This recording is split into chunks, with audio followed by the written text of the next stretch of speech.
Hey everyone, Eric back with another DVD review. I'm going to talk this time about a different promotion in the wrestling world, Shimmer. I'm going to go ahead and review Shimmer Volume 31, which I just recently picked up, this being a very important volume in the Shimmer collection because the third champion in the company's history was crowned at the end of the event. I'm going to run through the card, talk about the matches, what I thought of the workers, and what I thought of the DVD itself. So, kicking things off was Kelly Slater taking on Jessica James in the opening match. Definitely a difference in where these women are at in their development. Jessica James, very young, very green, while Kelly Slater has a lot more experience. It was interesting seeing Slater now in the role of leading a younger wrestler, whereas previously she's been booked in the volumes that I've seen anyway, as being the one with less experience than her opponents. She also had a size advantage over her opponent, Jessica James being probably the smallest woman next to Portia Perez on the roster. I liked Kelly Slater's work in this match, and I haven't been a big Kelly Slater fan since she debuted, but she did pretty good work in this match. Jessica James has a long way to go before she's going to be impressing anybody. Not a whole lot of fluidness in her repertoire right now, but it was an enjoyable opening bout, much of what you would expect out of Shimmer.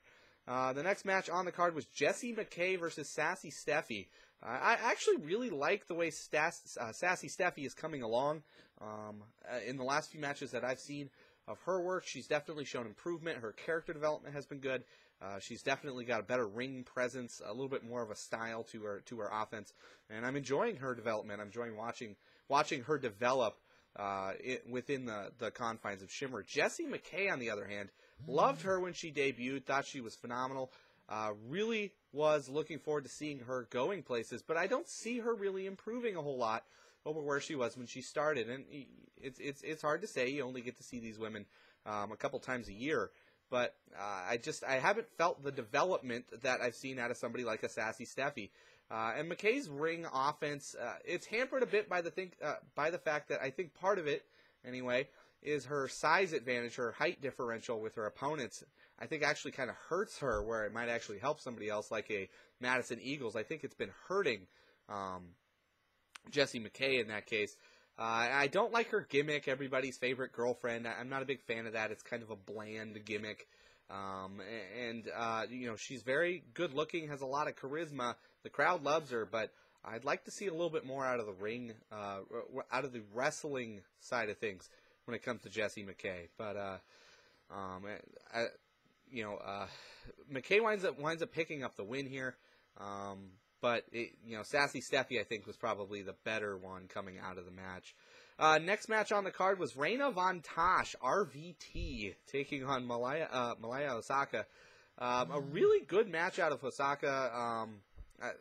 Reina Von Tosh is very green as well. I love her character, love her gimmick, love the image. And she's got better skills than I think people are going to give her credit for, especially with the way she's presented her gimmick so far. But she's definitely got a long way to go, too, and putting her in a match against Osaka is definitely a good idea.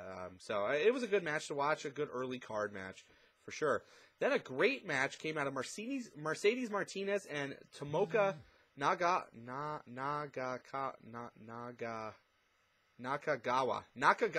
I'm gonna struggle with these Japanese names, unfortunately.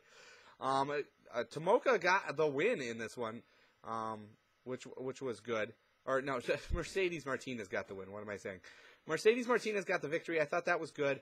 But Tomoka actually looked really good in this match. I really enjoyed her ring presence. She made up for the fact that she's a smaller competitor, especially taking on Mercedes Martinez, who has a size differential on a lot of the wrestlers on the roster. Made up for it with very high impact moves, very quick moves, moves that made sense. The two of them had pretty good chemistry in the ring, which I enjoyed. Having not seen Tomoka yet until this DVD, I was very impressed with her work. But as I said, Mercedes Martinez did pick up the victory in that one. Then they had Allison Danger and Melanie Cruz. This actually was more of a match to set up a future match, building off the feud that has developed between Danger and Melanie Cruz and her manager, Annie Social. So there really wasn't much of a match to talk about here. I don't really particularly care for Allison Danger's work lately, especially since she came back from the birth of her child.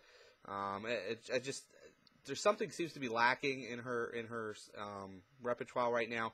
Melanie Cruz is improving, but she's still a little difficult to watch still too. She's just very young. When you're watching Shimmer, you've got to concede the fact that these women are very young.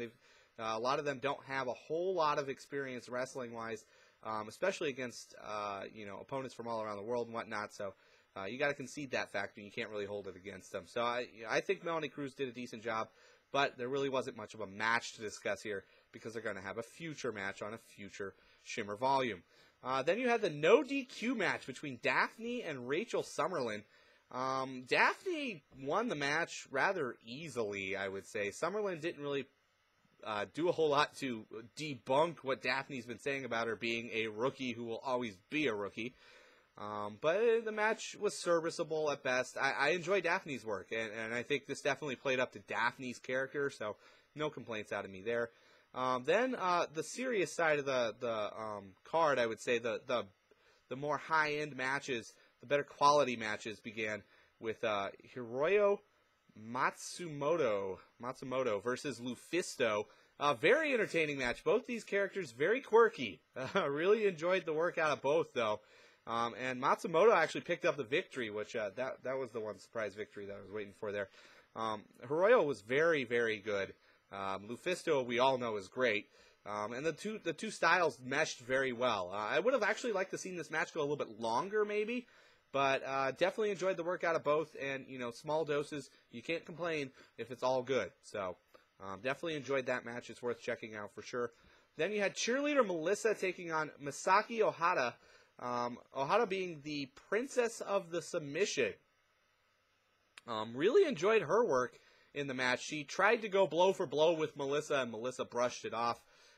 So Ohata actually had to use a ton of submissions, and loved the way they developed that.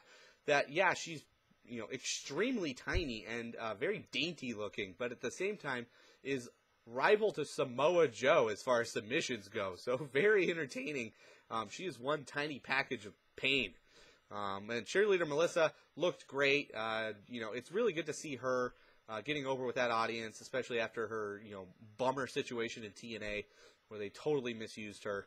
I really enjoyed this match. I love seeing cheerleader Melissa at the top of her game again. And the two dynamics were very entertaining to watch opposing each other. Then you had the Shimmer Tag Team title matches. The Canadian Ninjas, Portia Perez and Nicole Matthews, took on Nikki Roxx and Ariel. Not the best match out of anybody in this one, really. A lot of playing up to the audience, more of a comedy bit. Kind of reminded you of the Minnesota Home Wrecking Crew because they kind of played to the audience more than they did to each other. Ariel's put on some weight. It kind of showed. She was a little bit slower in the ring, which is kind of a shame because she definitely dedicated herself to this promotion. So it's kind of a shame to see her in that kind of shape. She just didn't look ring solid like she has in previous editions. And then the Canadian Ninjas were great as heels. They're always great, so you can't complain. They were very entertaining in their role, but not the best tag match in the world. Then you had Ayoka Hamada versus Daisy Hayes. Great match. Loving Daisy Hayes as a heel in this one. She's turned heel, beat up her student Jamila Kraft. She's now a heel and has a new attitude on life. And Hamada is just one hell of a hitter. She just nailed some kicks on Daisy. Daisy took them and sold them like she always does so well. Very entertaining match. Really enjoyed the work out of both in that one. Then you had Ayumi Kurihara versus Sarah Del Rey. A great match with Del Rey actually losing to Kurihara in this one. Really enjoyed the booking in this. That Del Rey winds up losing to one of the newcomers, one of the younger members of the Shimmer roster. I'd like to see where this is going to go. So obviously I got to pick up the next version of Shimmer. But yeah, love the match between those two for sure. And then you had the main event match. Mischief defending her Shimmer Championship against Madison Eagles. Very strange but interesting booking in this one. Mischief has been booked as, basically facing anybody who took her on and destroying them. Having grueling matches with the likes of Kong and Del Rey and Daisy Hayes. But in this particular instance, Madison Eagles dominated Mischief and won rather quickly, I would say. Mischief's gone 20, 30 minutes with people in the past, but this particular match didn't make it past the 15-minute mark, I don't believe. And Eagles winds up winning using a very MMA-style approach. Very ground-oriented, tons of time spent on the mat with Mischief trapped in a hold or taking very brutal shots to the head and lots of punches and fists and kicking. And Madison Eagles pretty much ran roughshod right over Mischief. Very interesting to see them book it that way, to see Mischief kind of lose without really getting her into the bargain in this particular match. So, but I'm very excited to see a new champion in Shimmer. I always think it's good to have a new champion after a while. 2-year title reigns. I understand they're putting Mischief over, but I'd like to see somebody new go at it now. So Madison Eagles is going to have new matchups against everybody on the card. I think it's going to be great. So as far as the DVD goes, I'm going to give it 4 out of 5 stars. The top of the card definitely makes up for some of the missing talent on the bottom of the card. I shouldn't say missing talent, it's just underdeveloped talent on the bottom of the card. But Shimmer's come a long way. They are a stacked card now. They've got tons of talent from top to bottom, and I love where the company's at right now. I'm very interested to see how Madison Eagles is going to lead this company into future volumes. So that's my review of Shimmer Volume 31. I would absolutely recommend picking this one up. Even if you got to pay full price, it's totally worth it. So until later, this has been Eric signing off.